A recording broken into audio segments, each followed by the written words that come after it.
So we have three gases at a temperature T enclosed in a container of volume V, and the partial pressure exerted by the each gas can be calculated using ideal gas equation PV is equals to nRT. So पहली gas के द्वारा exert किया गया partial pressure होगा P1 is equals to N1 RT divide by V, and ऐसे ही दूसरी और तीसरी गैस के द्वारा exert किया गया प्रेशर भी निकाला जा सकता है. According to Dalton's law of partial pressure, total pressure हो जाएगा the pressure due to individual gases उनका sum, and now we will put the value of that individual pressure partial pressure. तो we will get this relation. Now on dividing the P1 यानी pressure due to first gas, partial pressure of the first gas by the total pressure, we will get what we call it mole fraction. यानी जो mole fraction की definition हमने basic concept में पढ़ी थी वो यहाँ पार्शियल प्रेशर के केस में भी वैलिड हो रही है. Mole fraction means fraction of moles of a particular solute in a solution है, यानी moles of that solute divided by total moles. यहाँ क्योंकि हम गैसेस की बात कर रहे हैं और पार्शियल प्रेशर्स आ रहा है, तो partial pressure of that particular gas divide by total fracture total pressure that will be equal to mole fraction of that gas. तो ये अनालॉजी से भी कर सकते हैं आप, ये पूरा डेरिवेशन करने की जरूरत भी नहीं थी, मोल फ्रैक्शन के इक्वल ही होता है बेसिकली ये. एंड ये सॉल्यूशन चैप्टर में देखेंगे भी आप कि P1 अपॉन P टोटल है, ये मोल फ्रैक्शन ही होता है बट इन वेपर फेस, ये सॉल्यूशन चैप्टर में आएगा. And n is here of course the total moles. X1 is called the mole fraction of the first gas, thus P1 is equals to X1 into P total, because P1 upon P total X1 के equal था ना, तो ये rearrange किया.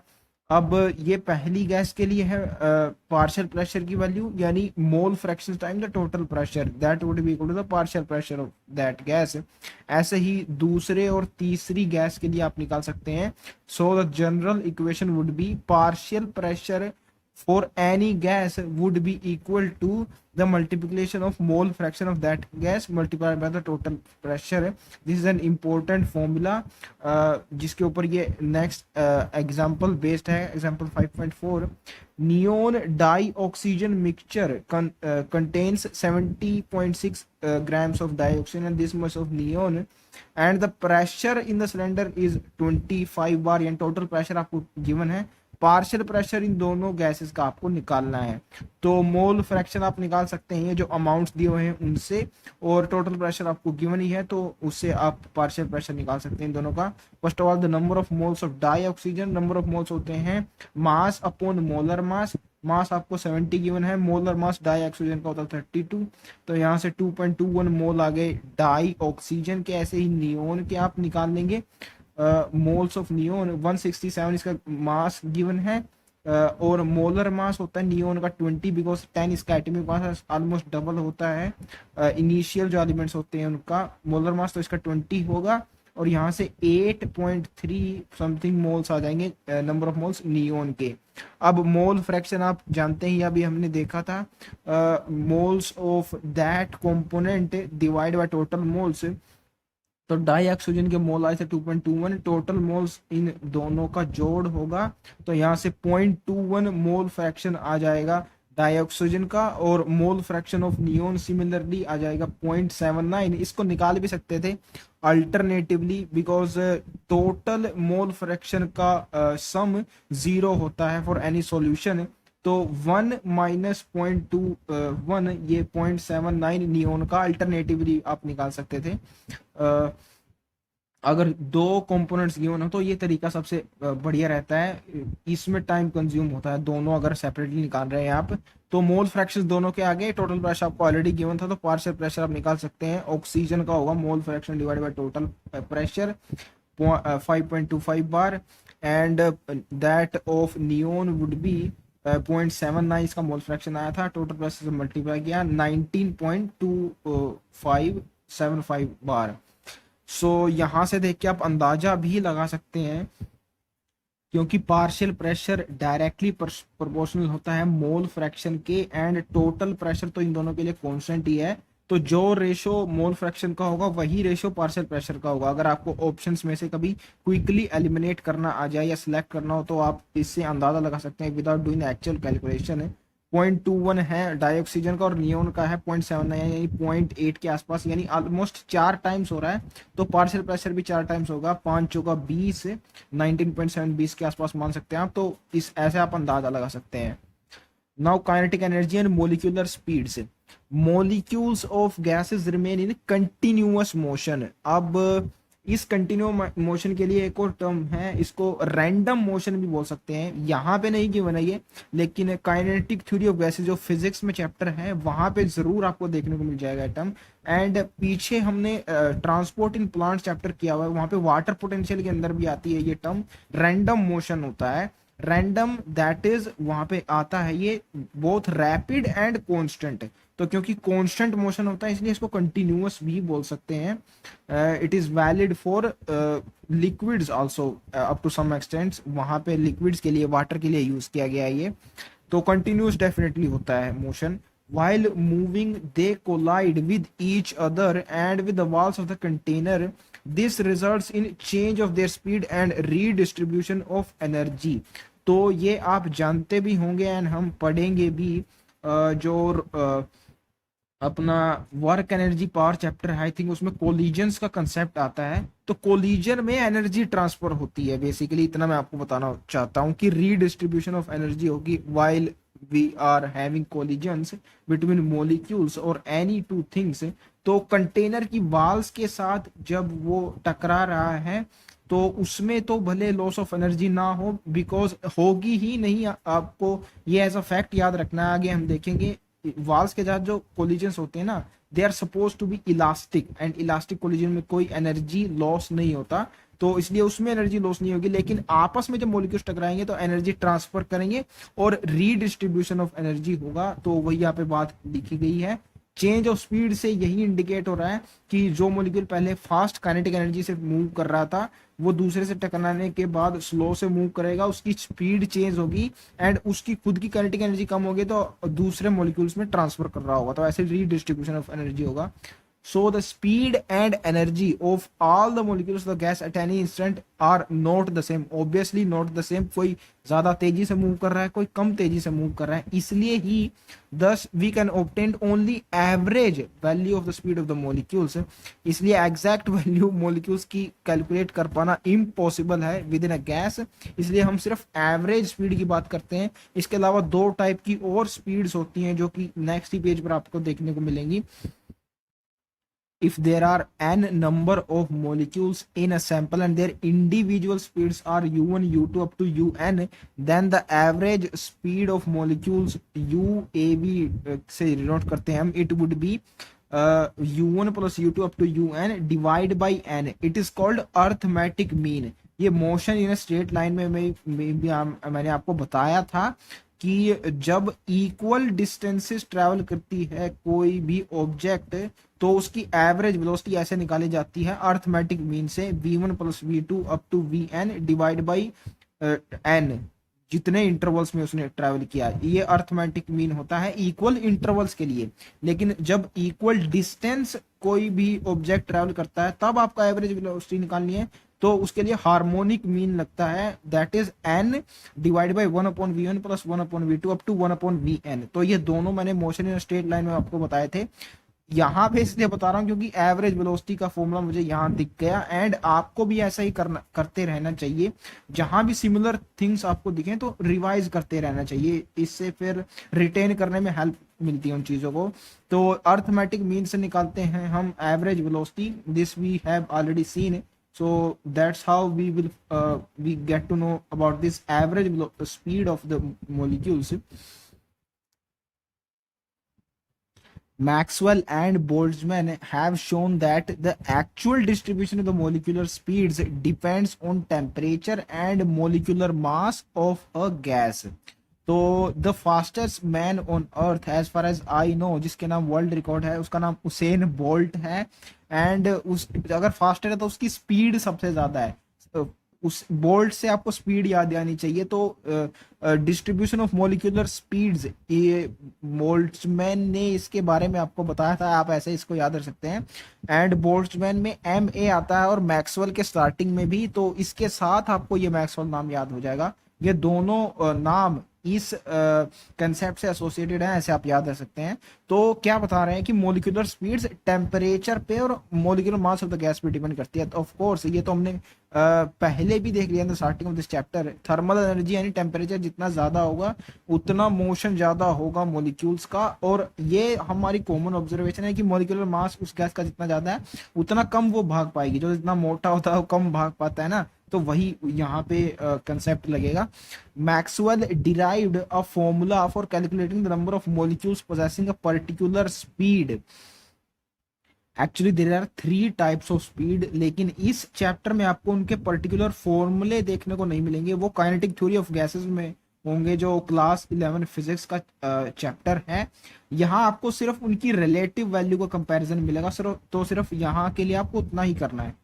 Figure 5.8 shows a schematic plot of number of molecules versus the molecular speed at two different temperature. Here T2 is higher than T1.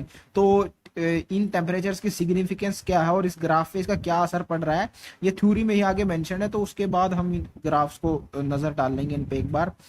These are called Maxwell Boltzmann distribution of speeds. तो इसके बारे में हमने already discuss कर लिया था कि कैसे इन दोनों साइंटिस्ट को याद रखना है।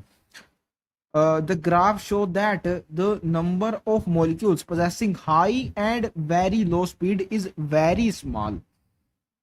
So ये ग्राफ से बहुत क्लियरली डेपिक्ट हो रहा है कि ये यहाँ पे स्पीड का जो नीचे गिवन है ये सेक्शन, यहाँ पे देखिए इनिशियल में जहाँ पे स्पीड सबसे कम है यहाँ पे आपको कोई नंबर ऑफ मॉलिक्यूल्स नहीं दिख रहे। स्पीड जहाँ पे सबसे ज्यादा है वहां पे भी नंबर ऑफ मॉलिक्यूल्स काफी कम है। सेंटर में नंबर ऑफ मॉलिक्यूल्स बहुत ज्यादा है। इसका मतलब एक नॉर्मल स्पीड, एवरेज स्पीड है बहुत सारे मॉलिक्यूल्स के पास। वही यहाँ पे बोला गया है कि वेरी हाई स्पीड और वेरी लो स्पीड के नंबर ऑफ मॉलिक्यूल्स बहुत कम है। maximum in the curve represent the speed possessed by a maximum number of molecules. This speed is called most probable speed, UMP से इसको denote करते हैं। तो ये भी अगेन ऑब्वियस है। यहाँ पे नंबर ऑफ मॉलिक्यूल्स देखिए वाई एक्सिस पे दिखाए गए हैं, यानी मैक्सिमम वो नंबर ऑफ मॉलिक्यूल्स दिखेंगे आपको यहाँ पे जिनकी स्पीड ना तो बहुत ज्यादा है ना ही बहुत कम है, नॉर्मल स्पीड है। एंड ये हमें समझ में भी आता है क्योंकि पीछे हमने देखा था कि लगातार कोलिजन्स होते रहते हैं मॉलिक्यूल्स के, कंटेनर की वाल्स के साथ भी और आपस में भी। तो किसी की स्पीड बहुत कम भी नहीं हो पाती, कोई दूसरा मॉलिक्यूल से टकराया जाता है, और बहुत ज्यादा भी नहीं हो पाती। अगर उसकी कुछ ज्यादा तो किसी दूसरे से टकरा जाता है। तो on an average normal he speed रहती है मैक्सिमम नंबर ऑफ मॉलिक्यूल्स की। एंड एम से मैक्सिमम और एम से मोस्ट प्रोबेबल स्पीड होती है मैक्सिमम बहुत सारे मॉलिक्यूल्स की। ऐसे आप याद रख सकते हैं 3 टाइप की स्पीड्स है ना यहाँ पे, एवरेज और आरएमएस भी है। तो सबसे ज्यादा किन मॉलिक्यूल्स की स्पीड है, कौन सी स्पीड है मॉलिक्यूल्स की मोस्ट प्रोबेबल है, ये आप ऐसे याद रखेंगे। This is very close to the average speed of the molecule. जी हाँ, ये दूसरी जो क्लोजेस्ट है मोस्ट प्रोबेबल के एवरेज के उसके क्लोज है काफी। देखिए इन तीनों सीक्वेंस में मोस्ट प्रोबेबल सबसे पहले आती है, फिर आती है एवरेज एंड देन आरएमएस। इन मोस्ट प्रोबेबल और एवरेज तो हमने देख ली, आरएमएस की भी आगे डेफिनेशन गिवन है। एंड इनका सीक्वेंस कैसे याद रखना ये भी हम आगे देखेंगे। अभी ग्राफ से आप इतना देख लीजिए कि क्लोज मोस्ट प्रोबेबल के एवरेज ही स्पीड है, ना कि RMS. On increasing the temperature most probable speed increases. तो टेम्परेचर इंक्रीज करने में ऑफकोर्स काइनेटिक एनर्जी इंक्रीज होती है, तो स्पीड तो इंक्रीज होगी ही। Also the speed distribution curves broadens at higher temperature. This is a thing that you should understand carefully. As you increase the temperature, this curve broadens because x axis पे speed दी हुई है और temperature increase करने पे speed increase होगी। यहाँ पे देखिए मोस्ट प्रोबेबल स्पीड पीछे थी T1 टेम्परेचर पे, मोस्ट प्रोबेबल स्पीड वो होती है जो सबसे ज्यादा नंबर ऑफ मॉलिक्यूल्स के द्वारा पोजेस की जाती है, वो इंक्रीज हो गई है। देखिए यहां आ गई है, स्पीड इंक्रीज हो गई है मोस्ट प्रोबेबल, पहले यहां थी। तो मैक्सिमम नंबर ऑफ मॉलिक्यूल्स के द्वारा जो स्पीड पोजेस की जाती है वो इंक्रीज हो जाती है टेम्परेचर इंक्रीज करने पे, बिकॉज काइनेटिक एनर्जी इंक्रीज हो रही है, इसलिए ये कर्व बॉर्डर हो जाती है।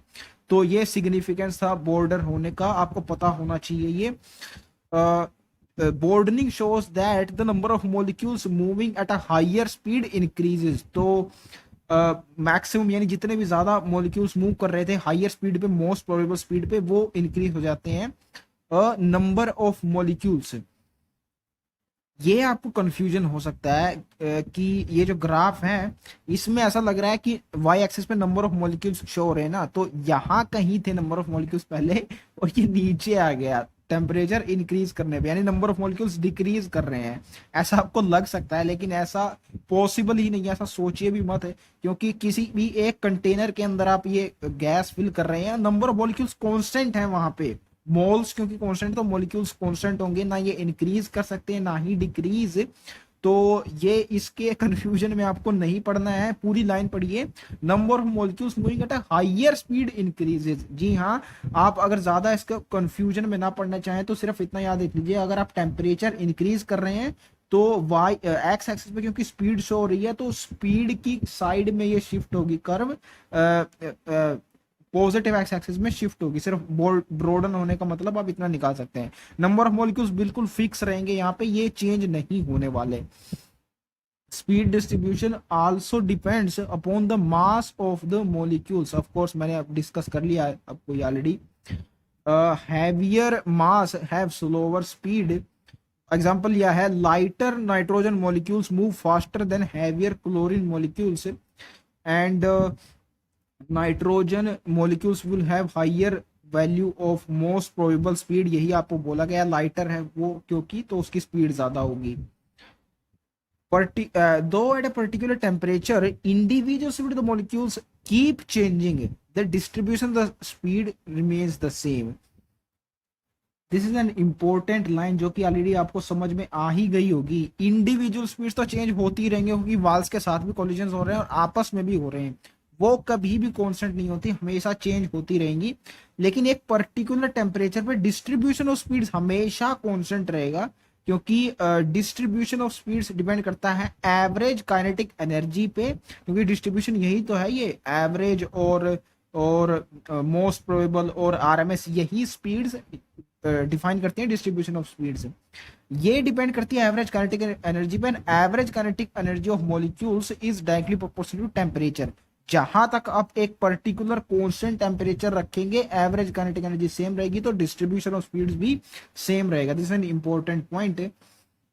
एंड ये क्लोरीन और नाइट्रोजन की मोस्ट प्रोबेबल स्पीड के लिए ग्राफ दिया गया है, क्योंकि नाइट्रोजन का मास कम होता है, लाइटर होती है, इसलिए मोलिकुलर स्पीड के एक्सिस में, एक्स एक्सिस पे ये आगे की ओर है और क्लोरीन पीछे की ओर है। सिर्फ इतना ही दिखाया गया eight a particular temperature. We know that kinetic energy of particle is given by half mv square. This formula you must know. अगर नहीं पता ये तो हम देखने भी वाले हैं वर्क एनर्जी पावर चैप्टर में, हाफ mv स्क्वायर होता है।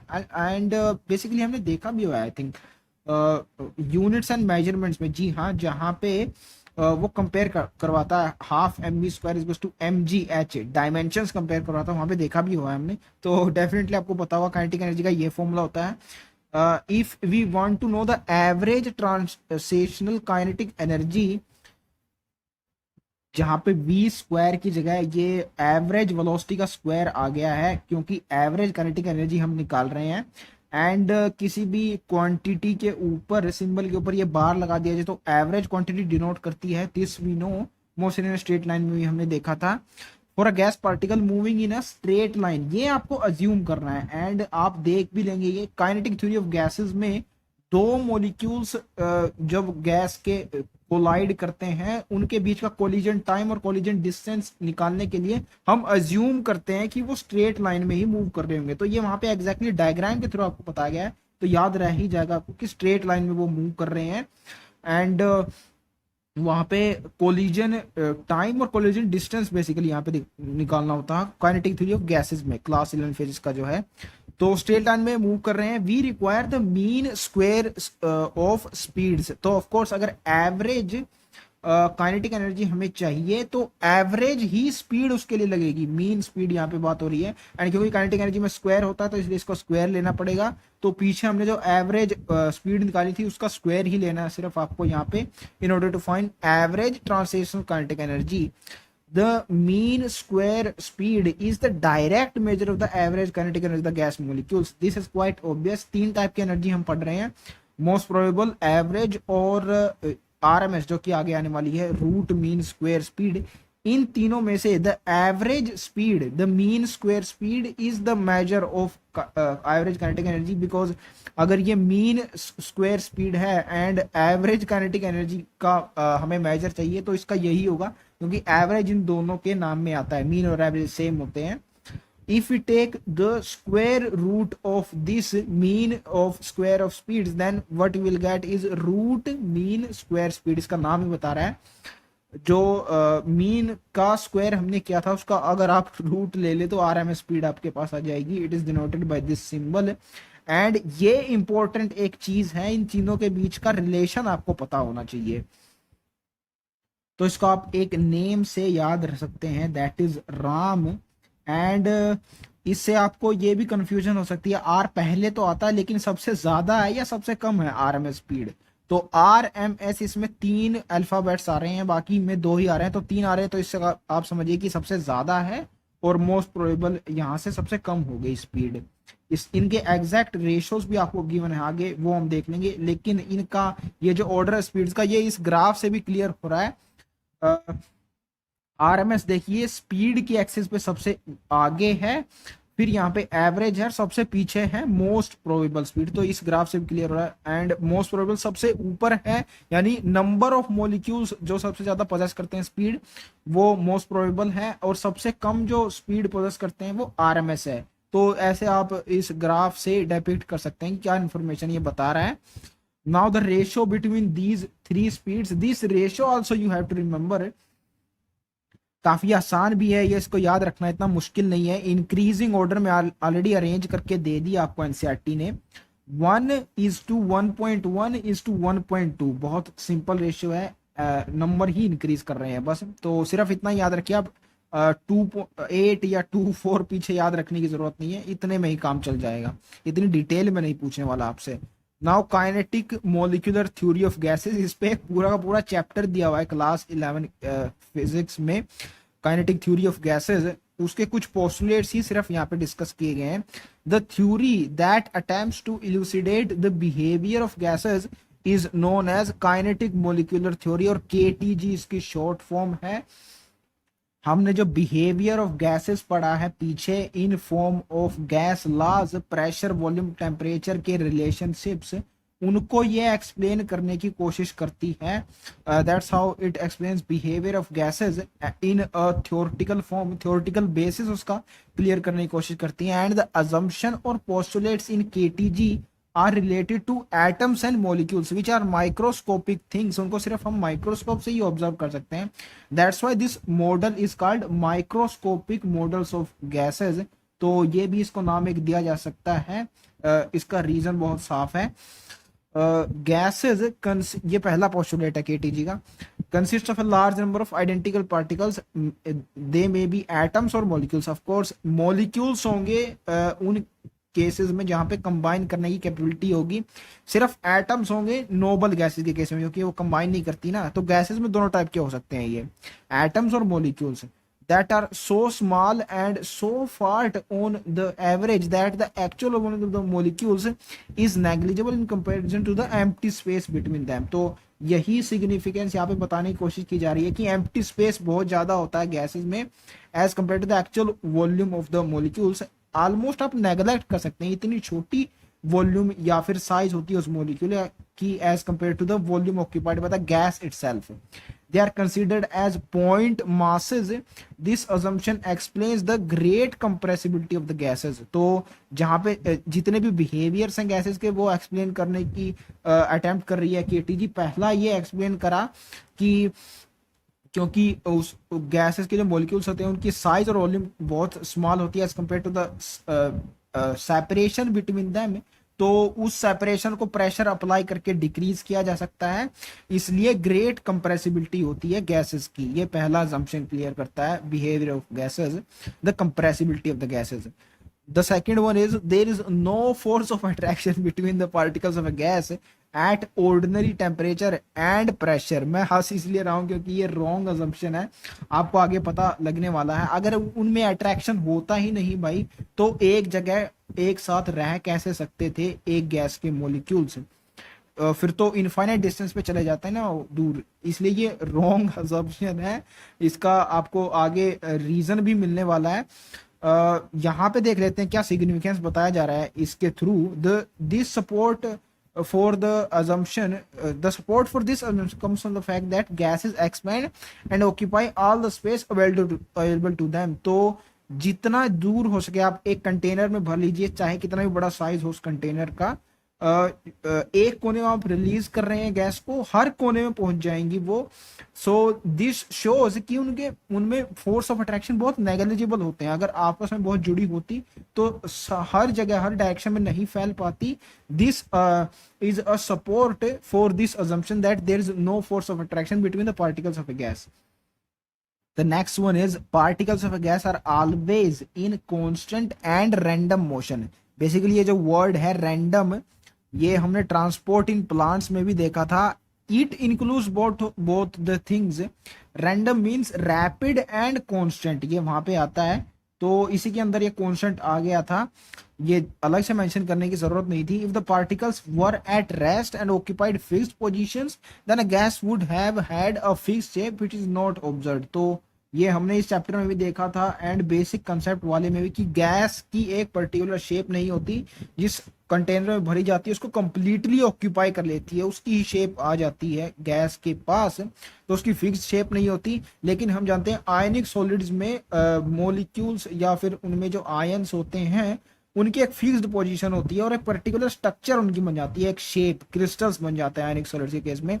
तो अगर फिक्स्ड पोजीशन पे होते इसके कंस्टिट्यूएंट्स तो फिक्स शेप हो जाती, इसलिए हम बोल सकते हैं कि इसके पार्टिकल्स रैपिड यानी रैंडम मोशन में रहते हैं हमेशा। This was the support for this assumption।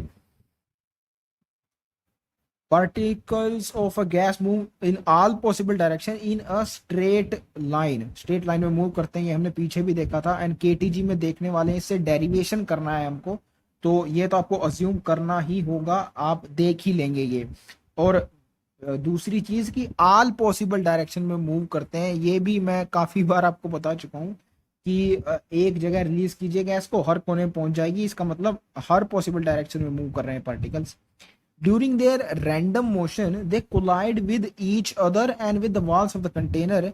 Pressure is exerted by the gas as a result of the collision of the particles with the walls of the container। तो pressure उसी से पता लगेगा, container की वाल से हमको प्रेशर का पता लगेगा जब मॉलिक्यूल्स उससे स्ट्राइक करेंगे।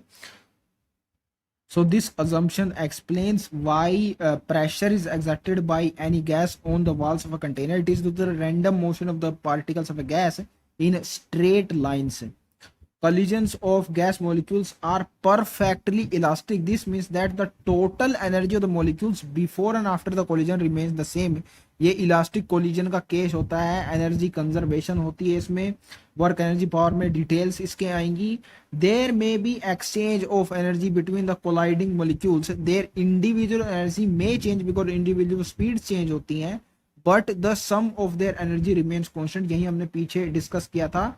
distribution of energy, the average kinetic energy remains constant, so the sum of their energy will always be constant। if there were loss of kinetic energy, the motion of the molecules will stop and the gases will settle। this is contrary to what is actually observed। तो ऐसा नहीं होता है, constant और random motion में हमेशा रहते हैं गैसेस के मॉलिक्यूल्स, इसका मतलब लॉस ऑफ एनर्जी नहीं होता। वही यहाँ पे इस अजम्पशन में बताया गया है, एंड यही बेसिस भी है इसका, that how the molecules of a gas remain always in random motion, what provides energy for that. So the collisions are perfectly elastic, there is no loss of energy, total energy remains the same, that's why they can afford to be in random motion always. ये explain करता है ये assumption. And the last assumption, इसके बाद I think एक और है, second last है ये, at any particular time different particles in the gas would have different speeds, hence they have different kinetic energy. तो एवरेज काइनेटिक एनर्जी और speed ही same रहती है सभी मॉलिक्यूल्स की, इंडिविजुअल मॉलिक्यूल्स की तो स्पीड डिफरेंट ही रहती है, तो इसलिए डिफरेंट काइनेटिक एनर्जी भी होगी उनकी। अगर हम ऐसा मान भी रहे, even if the initial speed of the particles was same, molecular collisions which disrupt this uniformity. तो अगर शुरुआत में ऐसा अजम्पशन कर भी लिया जाए कि भाई इनिशियली सेम है उनकी सभी की स्पीड पार्टिकल्स की, लेकिन उनमें लगातार कोलिजन्स होते रहते हैं ना, तो उसमें तो ट्रांसफर ऑफ एनर्जी होती ही है, तो ये यूनिफॉर्मिटी सेम स्पीड की वहां भी डिस्टर्ब हो जाएगी। तो हमें ये मानना पड़ेगा कि डिफरेंट पार्टिकल्स की at a particular movement in a gas different speeds ही होती है। Individual speeds are changing, the distribution of the speed remains constant at a particular temperature. Again exactly वही लाइन सेम वर्ड्स में repeat कर दी गई है, इसका सिग्निफिकेंस अब आप समझ जाइए एंड पता होना चाहिए एग्जैक्टली आपको ऐसा क्यों बोला जा रहा है। Now the last assumption, if a molecule has variable speed then it must have a variable kinetic energy, क्योंकि उसी का स्क्वायर होती है of a fixed mass of a molecule, kinetic energy तो ये भी variable होगी। Under these circumstances we can talk only about the average kinetic energy, जैसे कि हम सिर्फ एवरेज स्पीड की ही बात कर सकते हैं, ना कि इंडिविजुअल स्पीड्स ऑफ मॉलिक्यूल्स की, वैसे ही सिर्फ एवरेज काइनेटिक एनर्जी की हम बात कर सकते हैं। वेरिएबल स्पीड होती है क्योंकि ईच मॉलिक्यूल की, सबकी नहीं देखी जा सकती। It is directly proportional to the absolute temperature, तो ये एग्जैक्ट रिलेशन आप देखेंगे एवरेज काइनेटिक एनर्जी या average thermal energy of molecules का विद टेम्परेचर, एब्सोल्यूट टेम्परेचर के डायरेक्टली प्रोपोर्शनल होती है। एग्जैक्ट फॉर्मूले आपको लर्न करने हैं केटीजी में, क्लास 11 फिजिक्स का जो चैप्टर है, तो इसके लिए आप परेशान मत होइए, डायरेक्टली प्रोपोर्शनल होती है, आपको याद हो जाएगा वहां से। It is seen that on heating a gas at a constant volume the pressure increases, and this is basically Gay-Lussac's law, यानी pressure is directly proportional to temperature. It happens because on heating the gas the kinetic energy of the particle increases and this strikes the wall of the container more frequently, and that's how the pressure increases. So that's how Gay-Lussac's law is explained on a theoretical basis by the KTG, and that's why I was saying it tries to explain the behavior of gases, usual behavior, and the ones we have studied in the form of gas laws. So यहाँ पे assumption खत्म हो जाते हैं KTG के। KTG allow us to derive theoretically all the gas laws studied in the previous section. तो एक तो हमने यहाँ भी सीख लिया, pressure is directly proportional to temperature, Gay-Lussac's law यहाँ पे उसने बताया है, सभी लॉज को ये डिराइव कर सकती है, उन्हीं का थ्योरेटिकल बेसिस देने के लिए केटीजी का डिजाइन किया गया है। So definitely this statement is true.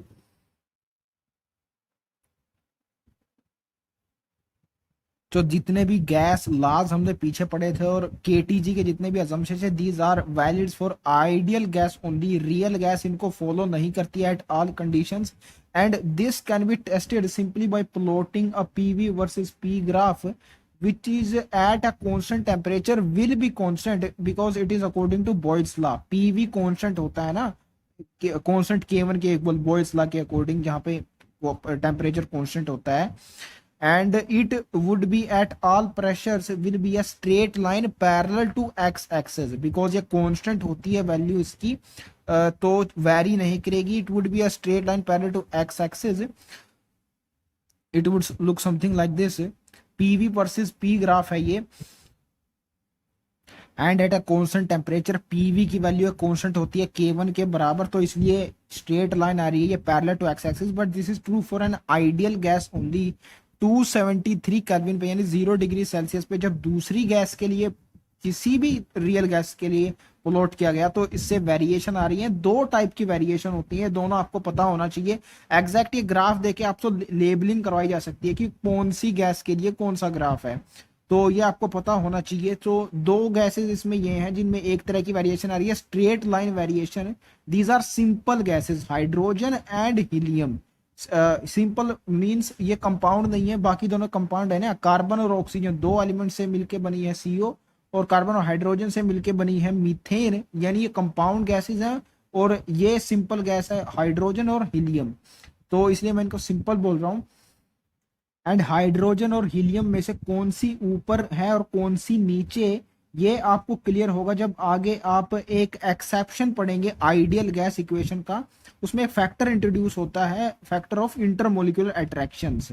तो वो रियल गैस में प्रेजेंट होता है, ना कि आइडियल में। तो रियल गैस में होते हैं मोलिकुलर अट्रैक्शंस प्रेजेंट। देखिए हाइड्रोजन में दो मोलिक्यूल के अंदर दो हाइड्रोजन एटम जुड़े होंगे ना, तो इनमें इंटरमोलिकुलर अट्रैक्शंस होंगे, यानी अट्रैक्शन वाला फैक्टर इसमें होगा ज्यादा।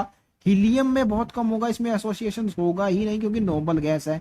तो एसोसिएशन वाला फैक्टर ए उसको नाम दिया जाता है, अट्रैक्शन, इंटरमोलिकुलर अट्रैक्शन का फैक्टर वो ज्यादा होगा हाइड्रोजन में, और वही रियल गैस में ज्यादा पाया जाता है as compared to ideal gas. तो इसलिए हाइड्रोजन की वैल्यू इसमें ऊपर है एज कम्पेयर टू हीलियम, ये आप ऐसे याद रख सकते हैं, अट्रैक्शन वाला फैक्टर ज्यादा है इसमें।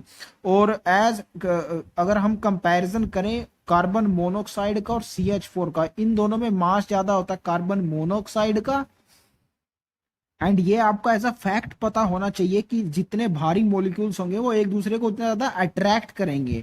ये आप ग्रेविटेशन चैप्टर में भी पढ़ेंगे कि मास जितना ज्यादा होता है, दो थिंग्स के बीच में ग्रेविटेशनल फोर्स उतनी ज्यादा होती है, उतना ही ज्यादा अट्रैक्ट करते हैं एक दूसरे को।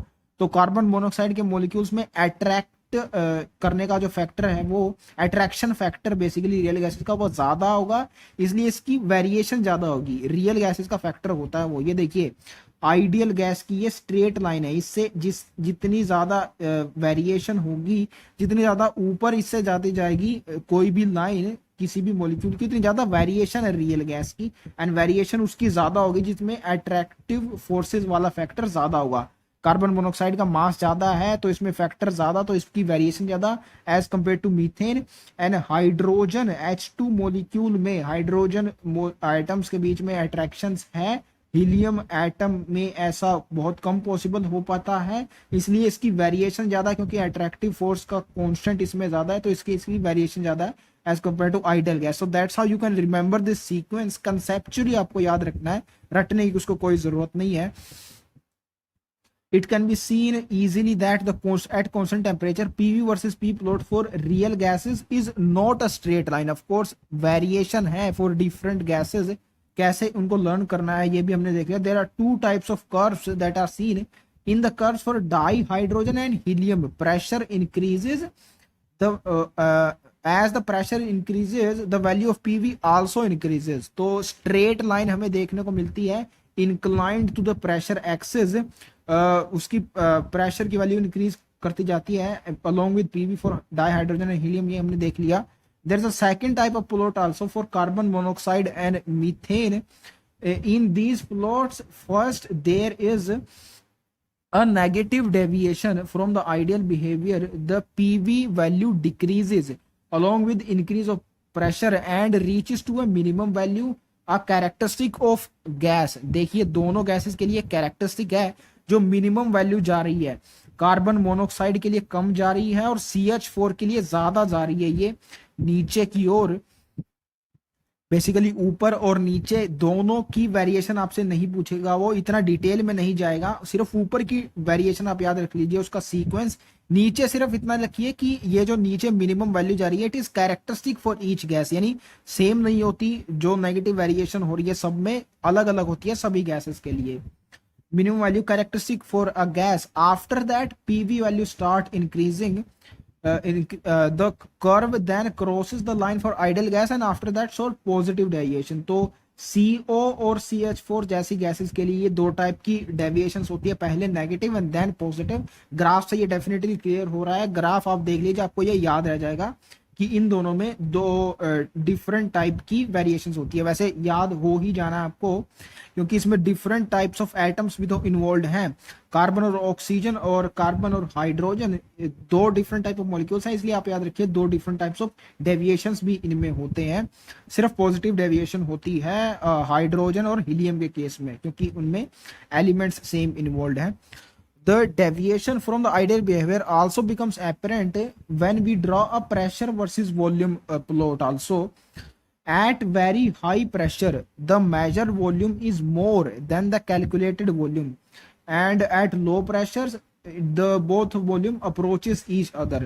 तो ये हमने देखा भी था कि पहले मैंने आपको बताया था कि लो प्रेशर और हाई टेम्परेचर एक कंडीशन होती है जिसपे आइडियल गैस, जो रियल गैस है वो आइडियल बिहेवियर तक अप्रोच करती है। तो वही यहाँ पे हो रहा है, लो प्रेशर पे both this volume approach each other, यानी रियल गैस आइडियल गैस वाला बिहेवियर शो कर रही है, लेकिन हाई प्रेशर पे डेविएट करती है real gas. That's why measured volume is more than the calculated volume. ये भी आपको पता होना चाहिए कि मेजर्ड वॉल्यूम कौन सी है और कैलकुलेटेड वाली कौन सी है। ये मेजर्ड वॉल्यूम होती है the volume of the real gas, जो कि हमने एक्सपेरिमेंटली डिटरमाइन की है, एंड कैलकुलेटेड वॉल्यूम होती है आइडियल गैस की वॉल्यूम, जो कि हमने थ्योरेटिकली गैसियस लॉज के बेसिस पर प्रिडिक्ट करी है, एक्सपेरिमेंटली नहीं फाइंड करा है इसको।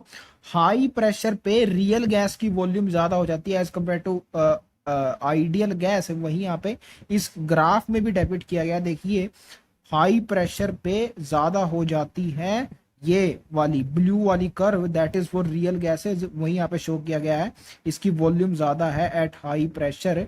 ये आपको लर्न हो जाएगा जब आप आगे कंप्रेसिबिलिटी फैक्टर एक टर्म आने वाली है उसको देखेंगे, जेड उससे उसको डिनोट किया जाता है। इसकी वैल्यू होती है रियल गैस की volume divide by ideal gas की वॉल्यूम। अब ये फैक्टर ग्रेटर देन 1 हो जाता है एट हाई टेम्परेचर, एंड अगर ग्रेटर देन 1 हो गया तो यहां से आ रहा है V real is greater than V ideal, and greater than 1 होता है हाइयर टेम्परेचर पे, तो हाइयर टेम्परेचर पर V रियल V आइडियल से ग्रेटर हो जाती है। तो कंप्रेसिबिलिटी फैक्टर पढ़ के ये एब्सोल्युटली क्लियर हो जाएगा आपको ऐसा क्यों होता है। अब डेविएशन हमें देखने को मिल गया, हमें एग्जैक्ट प्रूफ मिल गया डेविएशन का पीवी वर्सेस पी ग्राफ से और पी वर्सेस वी ग्राफ से कि डेविएशन होती है रियल गैस की आइडियल बिहेवियर से। लेकिन ऐसा क्यों होता है, इसके रीजन अब यहाँ पे एक्सप्लोर करेंगे हम।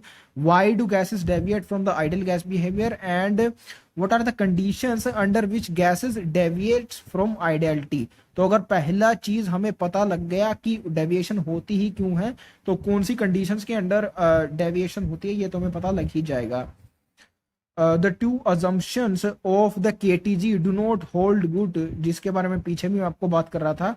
First one is that no force of attraction between the molecules of a gas. ये मैंने आपको वहां भी बताया था कि ये अजम्पशन फॉल्स है, ऐसा हो ही नहीं सकता, कुछ ना कुछ फोर्स ऑफ अट्रैक्शन जरूर होनी चाहिए गैसेस मॉलिक्यूल्स के बीच में। And the second one is volume of the molecules of gas is negligible small in comparison to the space occupied by the gas. ये दोनों अजम्पशन फॉल्स हैं, जिनकी वजह से ही एक रियल गैस डेविएट करती है from ideal behaviour. If the assumption A is correct, the gas will never liquefy. This is indeed true. अगर उनके बीच में फोर्सेस ऑफ अट्रैक्शन नहीं हुए, क्योंकि लिक्विफिकेशन के वक्त हम यही करते हैं, कंप्रेशन से उनके बीच में मॉलिक्यूलर फोर्सेस इंक्रीज करने की कोशिश करते हैं और थर्मल एनर्जी यानी टेम्परेचर को कम करते हैं ताकि वो सेटल डाउन हो सके, यानी आपस में अट्रैक्ट हो सके। यही होता है लिक्विफिकेशन के time.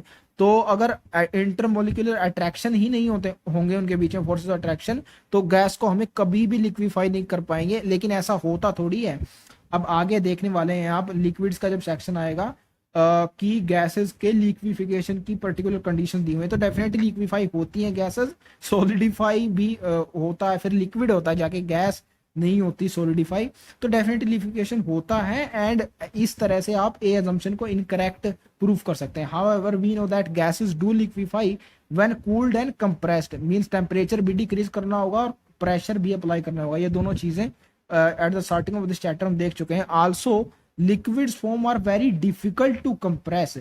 This means the forces of repulsions are powerful enough and prevent squashing of the molecules in tiny volume. तो ये भी अगेन हमने स्टार्टिंग में ही देख लिया था, अगेन उसी पॉइंट को रिपीट कर दिया गया, that solids and liquids are hard to compress and the repulsive intermolecular forces between molecules are the reasons for that.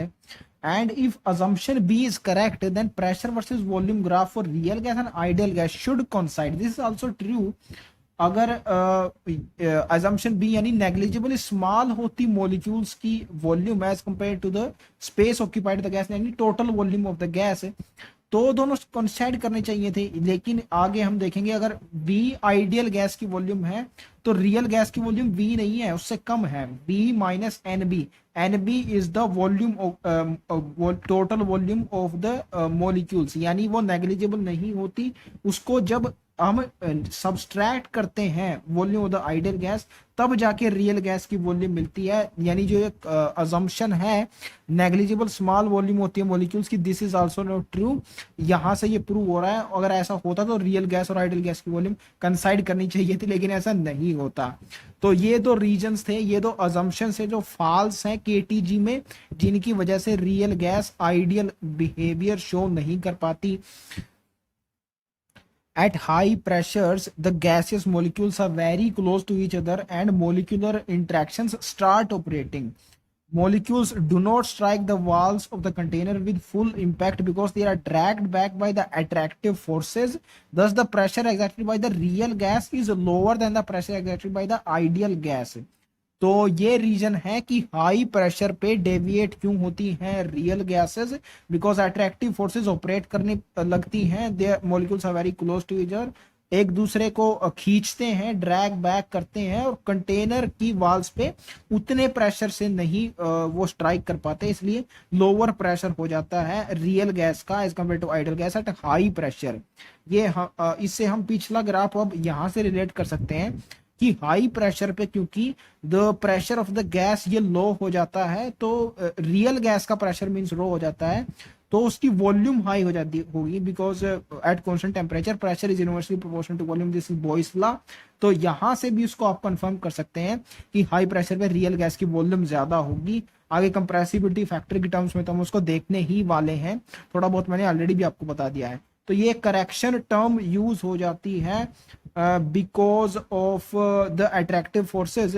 Pressure of ideal gas is equal to real gas का pressure plus AN square divide by V square, क्योंकि ideal gas का pressure ज्यादा होता है ना, high pressure पे lower pressure होता है रियल गैस का, इसलिए इसमें कुछ ऐड हो रही है, रियल गैस के टर्म में कुछ ऐड हो रही है, ये correction term. A is a constant here, यही होता है वो अट्रैक्टिव फोर्सेस आर कांस्टेंट।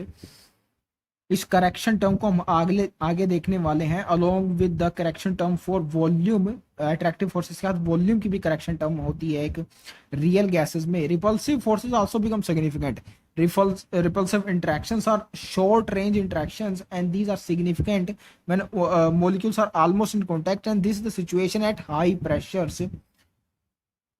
ये अगेन हम स्टार्टिंग में डिस्कस कर चुके हैं कि repulsive interactions short range distances पे ही ऑपरेट करते हैं as compared to attractive forces जो थोड़ी डिस्टेंस पे भी ऑपरेट कर सकते हैं।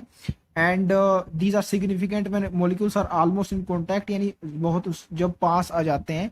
This is the situation at high pressure. तो जब हम किसी गैस को कंप्रेस करते हैं एट हाई प्रेशर तो वो लिक्विड में कन्वर्ट हो जाती है, जैसे कि हमने ऊपर देखा था, तभी रिपल्सिव इंटरेक्शंस ऑपरेट करना शुरू होते हैं। तो गैसेस में भी हाई प्रेशर के अंडर रिपल्सिव इंटरेक्शन ऑपरेट होना स्टार्ट हो जाते हैं। एंड हाई प्रेशर भूलिएगा मत, is the condition at which real gases are observed, यानी real gases deviate from ideality, वो कंडीशन है ये। The repulsive forces cause the molecules to behave as small but impenetrable spheres. तो ये तो आप जानते ही होंगे कि अट्रैक्टिव फोर्सेस के कारण मॉलिक्यूल्स एक दूसरे के पास आते हैं एंड एक दूसरे में वो मर्ज ही ना हो जाएं, इसको प्रिवेंट करती है repulsive forces.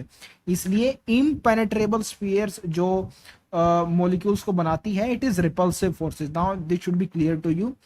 And now the volume occupied by the molecules also becomes significant due to these repulsive forces only, because impenetrable spheres है, यानी उनका कुछ एग्जिस्टेंस है, आपस में एक दूसरे में मर्ज नहीं कर रहे, वो उनकी कुछ सर्टेन वॉल्यूम है। एंड सभी गैसेस मॉलिक्यूल्स की एक गैस में अगर वॉल्यूम ऐड की जाए तो there would be a net some.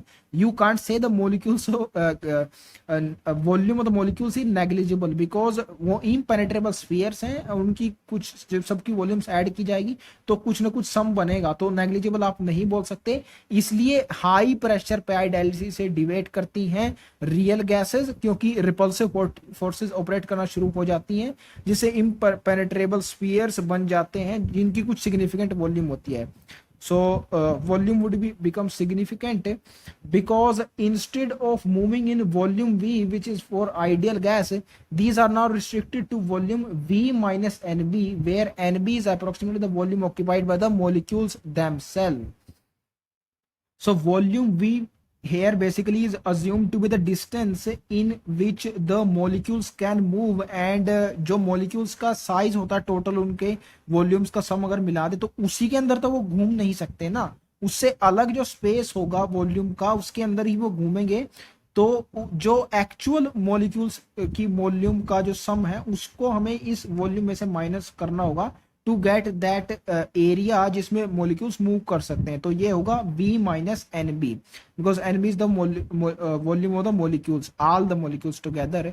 So that's how the ideal gas equation PV is equals to nRT varies when it is applied to real gases, and now this is called van der Waals equation.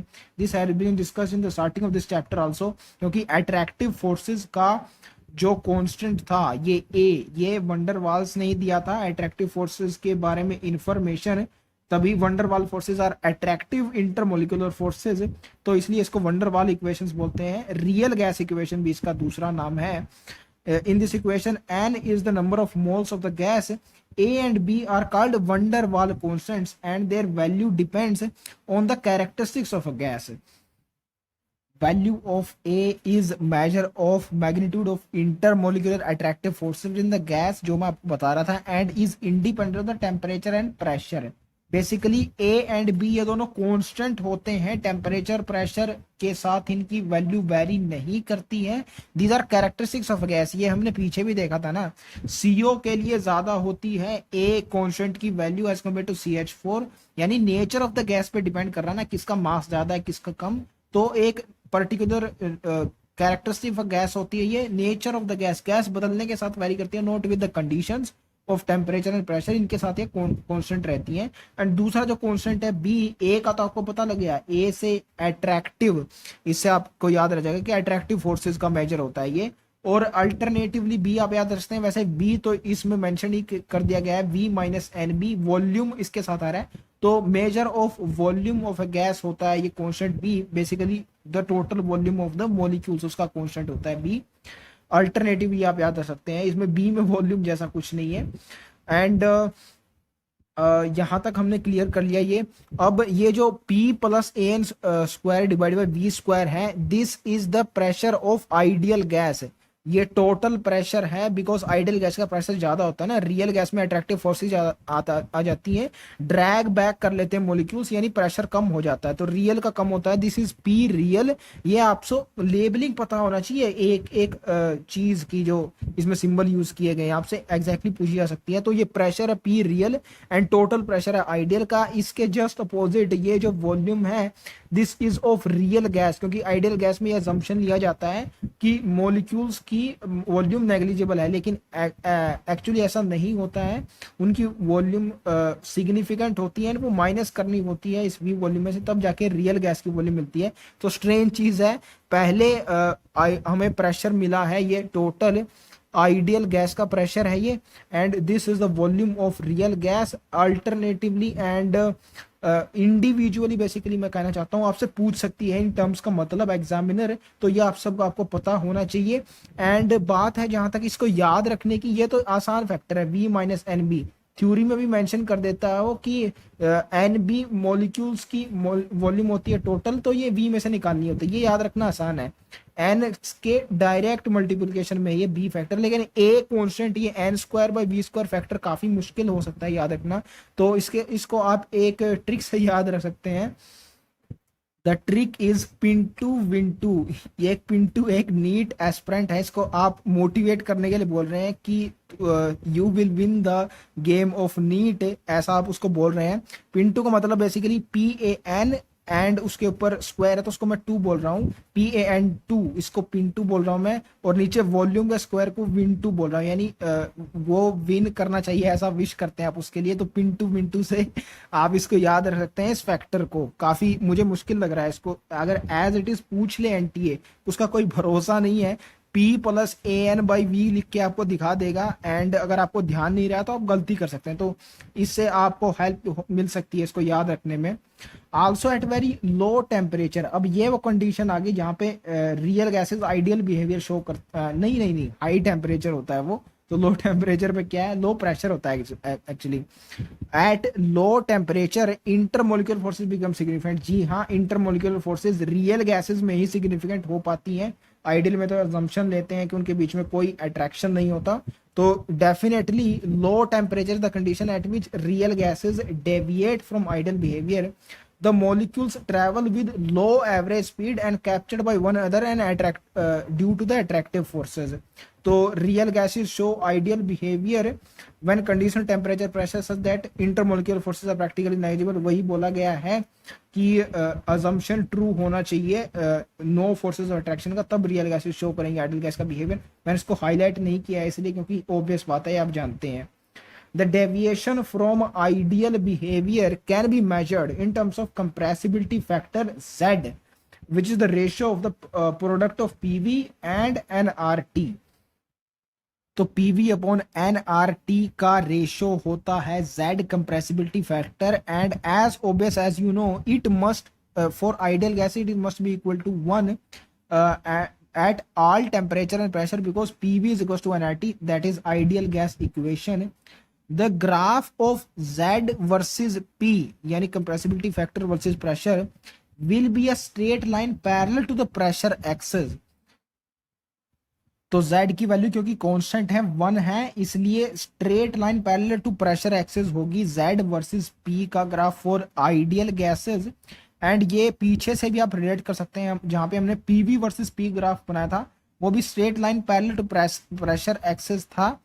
यहाँ पे देखिए Z में ऊपर की ओर PV आ रहा है and नीचे temperature और मोल्स को अगर हम कांस्टेंट मान ले तो PV वर्सेस P ही माना जा सकता है इसको भी, Z वर्सेस P को। इसलिए ये भी आइडियल गैसेस के लिए straight line parallel to parallel axis आ रहा है।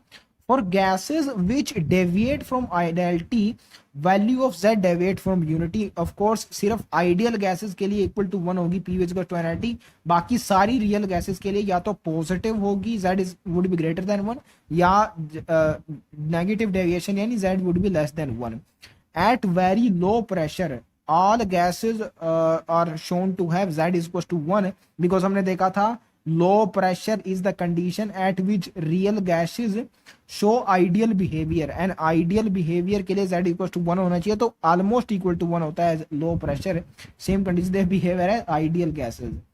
एट हाई प्रेशर डेविएट होंगी आइडियल से, लेकिन कैसे होंगी ये डेविएशन आपको याद रखनी है। Z would be greater than 1, ज्यादा होगा हाई प्रेशर पे। These are more difficult to compress. इसका रीजन ये है क्योंकि हाई प्रेशर पे लिक्विड बिहेवियर की ओर जाने लगती हैं gases, means repulsive forces operate करना शुरू हो जाती हैं, that's what I mean. And repulsive forces जैसा कि हमने पढ़ा था makes the molecules impenetrable spheres, यानी कंप्रेशन कम होने लगता है उस स्टेज पे, they are hard to compress, तो that's why they will be difficult to compress at higher pressure. And the next is at intermediate pressure, because low pressure हम already use कर चुके हैं, आइडियल बिहेवियर शो करती हैं real gases, और high pressure हमने अब यूज कर लिया, तो इंटरमीडिएट कंडीशन ही बची, इस पे होगा Z would be great less than 1। तो इक्वल टू 1 तो जब होगा जब आइडियल बिहेवियर शो कर रही होंगी आइडियल गैस, यानी Z इक्वल टू 1 के। लो प्रेशर पे होगा इक्वल टू 1। हाई प्रेशर क्योंकि हाई है तो इसे आप पॉजिटिव मान सकते हैं, Z would be greater than 1। Intermediate फिर एक ही बचा तो Z would be less than 1 for intermediate, इसलिए इनो वेरिएशन को ऐसे आप याद रख सकते हैं।